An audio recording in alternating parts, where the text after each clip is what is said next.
Bene data bakundwa b'umwami Yesu Kristo, mwese abakurikira izi nyigisho tubahaye ikaze mu biganiro bya Saveur Divine. Ibi biganiro mu bitegurirwa n'abavugabutumwa bwiza batandukanye, akaba ari umuhamagaro ugendera ku ijambo ry'Imana byanditse mu gitabo cy'ubutumwa bwiza uko bwanditswe na Matayo ibice 24 umurongo wa 14. Kandi ubutumwa bwiza bw'ubwami buzigishwa mu isi yose ngo bube ubuhamya bwo guhamiriza amahanga yose, nibwo imperuka izahera ko ize. Ibi biganiro mubikurikira ku channel ya YouTube yitwa Saveur Divine. Tubifurije kugubwa neza. Imana Data ari nayo So ibaha umugisha.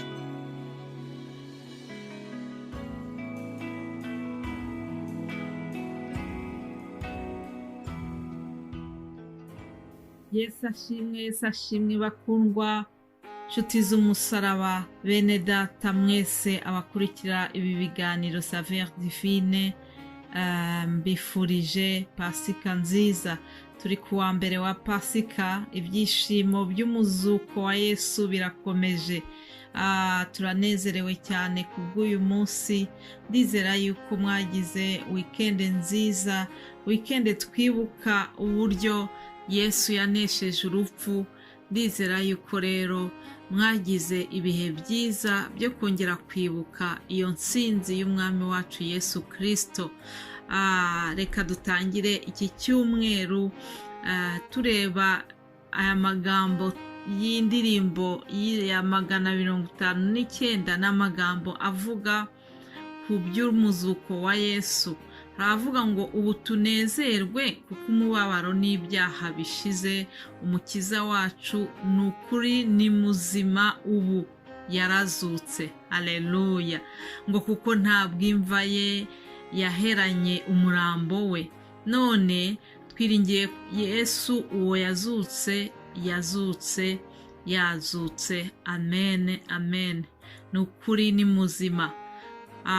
Yesu ni muzima bene data. Yesu imva irarangaye. Hari abantu benshi bakomeye bapfuye n'uyu munsi bakaba bakiri mu gituro cyabo. Ntabwo kuba bari bakomeye nta kintu byahinduye nyuma y'urupfu rwabo, ariko Yesu niwe wenyine wapfuye akazuka. Uyu munsi imva ye ikaba irangaye. Imana ishimwe. Mbere yo gukomeza, reka mbahe ikaze. Murakaza neza mwese abakurikira ibi biganiro byacu aho muherereye hose. Baramukije mu izina rya Yesu Kristo. Ndanezerewe kandi kongera kubana namwe kuri uyu munsi wo kuwa mbere. Imana yaraturinze, Imana yabanye natwe, turayishimira kuko ikomeje kuduha uburyo bwiza bwo kwamamaza ubutumwa bwiza. Imana yarakoze. Ndizera yuko wumva bino biganiro ugenda ufashwa nabyo, ugenda wunguka ubumenyi mu byerekeranye n'ijambo ry'Imana. Nicyo twifuza, kandi twifuza yuko ubutumwa bwiza utabwihererana, ugerageze kubusangiza n'abandi, kugira ngo twese ari abigisha ari n'abigishwa, twese dukorere hamwe mu kwagura ubwami bw'ijuru. Imana ishimwe, icyubahiro gikomeze kuba icyayo yonyine. Haleluya. Ndashimira abavandimwe bene data dukorana uyu murimo, abatanga ubutumwa bwiza mu zindi ndimi, ni ukuvuga mu rurimi rw'Icyongereza, Igiswahili ndetse n'Ikinyarwanda cyangwa se Ikirundi. Mwese Imana ibaha umugisha kubwo kwitanga kugira ngo twamamaze inkuru nziza y'agakiza, inkuru nziza yuko Yesu yapfuye akazuka. Mu nshingano zacu dufite, Yesu yavuze yuko ajya gusubira mu ijuru. Yabwiye intumwa ze, arazibwira ngo umwuka wera nabamanukira ngo muzaba abagabo bo kumpamya. Natwe rero umwuka wera yatugezemo, niyo mpamvu dufite inshingano zo guhamya, zo kuvuga ibya Yesu, zo kuvuga yuko yazutse, zo kuvuga yuko Yesu yagiye mu ijuru ariko akaba azagaruka kugira ngo aze kujyana abamwizeye bose. Rero izo ni inshingano zacu zo kwamamaza iyi nkuru.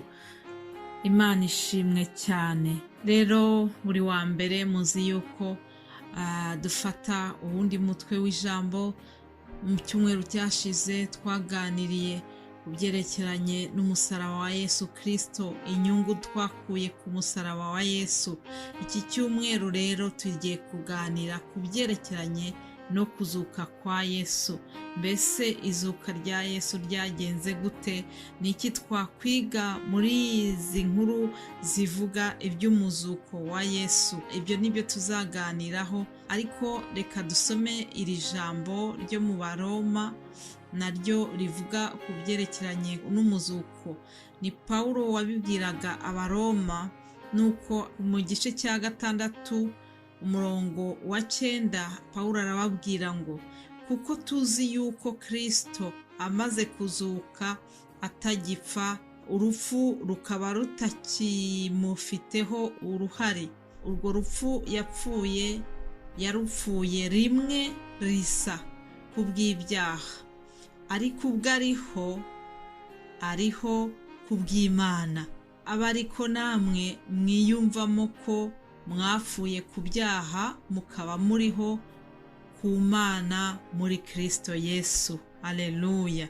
Pawulo atwibukije iyi nkuru nziza yuko Yesu yapfuye, kandi yapfuye rimwe risa, urupfu nta ruhare rukimufiteho. Hanyuma arongera atumenyesha yuko ngo ariko ubwo ariho kubw'Imana. Haleluya. Ngo abariko namwe mwiyumvamo ko mwapfuye ku byaha mukaba muriho ku Mana muri Kristo Yesu. Haleluya. Uyu Pawulo wanditse aya magambo igihe kimwe yarahamije, aratura, aravuga ngo napfanye na Yesu Kristo, ndangije ngo nzukana nawe, ngo ubu ngo si njyewe uriho, ngo ahubwo ngo ni Yesu Kristo uba muri njyewe. Imana ishimwe. Icyampa natwe Yesu Kristo akaba ari we uba muri twe, maze wa muntu wacu ya kamere yacu igapfa burundu, ahubwo tukabaho tugendera muri Kristo, tukabaho dutegekwa na Kristo, akaba ari we uba muri twe, akaba ari we utwitegekera. Imana idushoboze. Hanyuma dukomeze tureba ukuntu umwanditsi Yohana yavuze ku byerekeranye n'izuka rya Yesu. Mu gice cya 20 tubona uburyo Yohana yabyanditse. Tubona avuga ku bantu batatu batandukanye. Hari Mariya Magadalena, hakaba na Petero, ngo n'undi mwigisha Yesu yakundaga. Reka turebe ukuntu byabagendekeye abo bantu ko ari batatu. Yohana 20 duhereye ku murongo wa 1 dusome ngo kuwa mbere w'iminsi 7 mu rubungabunga hatarabona, Mariya Magadalena aza ku gituro, asanga igitare gikuwe ku gituro. Arirukanka asanga Simoni Petero na wa mwigishwa wundi Yesu yakundaga, arababwira ati, bakuye umwami Yesu mu gituro kandi ntituzi aho bamushyize. Petero asohokana na wa mwigishwa wundi bajya ku gituro. Bombi birukira icyarimwe, ariko uwo mwigishwa asiga Petero, aba ari we ubanza kugera ku gituro. Arunama arungurukamo, abona imyenda y'ibitare ishyizwe hasi, ariko ntiyinjiramo. Maze Simoni Petero nawe aza amukurikiye, yinjira mu gituro, abona imyenda y'ibitare ishyizwe hasi n'igitambaro cyari mu mutwe we kidashyizwe hamwe n'imyenda y'ibitare, ahubwo cyari kizinze kiri ukwacyo hirya. Nicyo cyatumye na wa mwigisha wundi wabanje kugera ku gituro nawe yinjira. Abibonye yizera ibyo yabwiwe na wa mugore, kuko bari bataramenya ibyanditswe ko akwiriye kuzuka. Maze abigishwa basubirayo bajya iwabo. bavandimwe mukurikira iki kiganiro, iyi nkuru ntabwo ndi bunyinjiremo cyane, ariko ndashaka kuvuga ikintu gitoya. Ndashaka kuvuga yuko iyo umuntu ashakanye Yesu umwete byanze bikunze aramubona. Aba bagabo bagiye bafite umugambi wo gushaka aho kureba Yesu, ariko ntibamubona kuko batabishyizeho umwete. Umurongo wa 5 batubwiye ngo yaragiye arungurukamo. Urumva, yararungurutse ntiyinjiramo. Mu by'ukuri ntabwo yigeze ashakisha n'umwete, ntabwo yari yabishyizeho umutima we wose. Ariko ijambo ryo mu Migani igice 8 umurongo wa 17 riravuga ngo nkunda bankunda ngo kandi abanshakana umwete bazambona. Mu by'ukuri aba bagabo ntabwo bashakanye umwete, ariko Mariya Magadalena hari ubundi buryo yabyitwayemo, hari ukundi kuntu yerekanye yuko rwose yashyizeho umwete. Hanyuma mu mirongo ikurikira haboneka ukuntu Yesu yamwiyeretse. Iyo usomye uhereye ku murongo wa 11 kugeza ku wa 18 usanga yuko Mariya Magadalena yaje kugira amahirwe, Yesu aramwiyereka. Birashoboka ko byavuye kubera yuko Yesu yari yabonye ingufu yabishyizemo, yari yabonye ukuntu yabishyizeho umutima we wose. Rero Imana idufashe kugira ngo natwe dushakishe Yesu n'umutima wacu wose.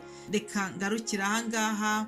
Bene data bazakomeza babagezaho ibyerekeranye no kuzuka kwa Yesu. Mbifurije gukomeza kugira umunezero wa Pasika. Yesu abahe umugisha mu izina rya Yesu. Amen.